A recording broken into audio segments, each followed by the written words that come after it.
ये कहानी सिर्फ एक व्यक्ति का नहीं है, यह उस सिस्टम का पोल खोलती है जो कागजों में विकास और जमीन पे अपमान लिखता हो। क्या आप यकीन करेंगे, सिर्फ 9,500 रुपये निकालने के लिए किसी भाई को अपनी बहन का कब्र खोदना पड़े?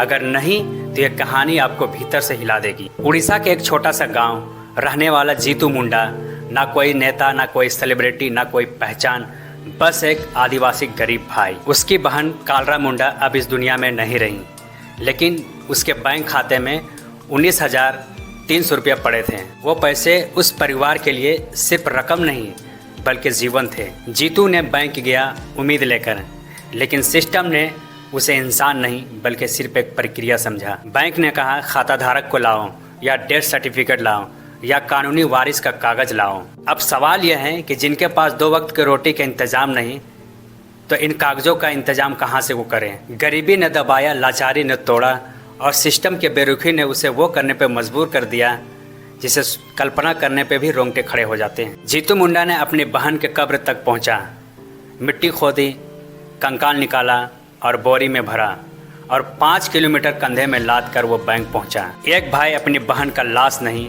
उसका सबूत लेकर घूम रहा था, ताकि सिस्टम को यकीन दिला सके कि वो अब जिंदा नहीं है। यह सिर्फ एक घटना नहीं है, यह उस अरेंजमेंट, उस व्यवस्था, उस सिस्टम का काला चिट्ठा है जो गरीब से इंसान होने का अधिकार भी छीन लेती है। गरीब की पहचान कागज, इंसानियत फाइल में अटकी है, और सम्मान सिस्टम के लिए बेकार शब्द है। जब विश्व गुरु बनने की बात होती है तो क्या ये भारत उस तस्वीर में शामिल है? जब बड़ी अर्थव्यवस्था का दावा किया जाता है तो क्या उस भाई का दर्द भी जीडीपी में गिना जाता है? बैंक के दरवाजे पे खड़ा जीतू सिर्फ पैसा लेने के लिए नहीं आया था, बल्कि वो साबित करने आया था कि गरीब को जिंदा रहने के लिए सबूत देना पड़ता है। अब सवाल आपसे है, क्या ये वही भारत है जिस पर हमें गर्व होना चाहिए, या फिर वो सच्चाई है जिसे हर बार विकास के शोर पर दबा दिया जाता है? अगर एक भाई को अपनी बहन का कब्र खोदना पड़े तो समस्या गरीबी नहीं,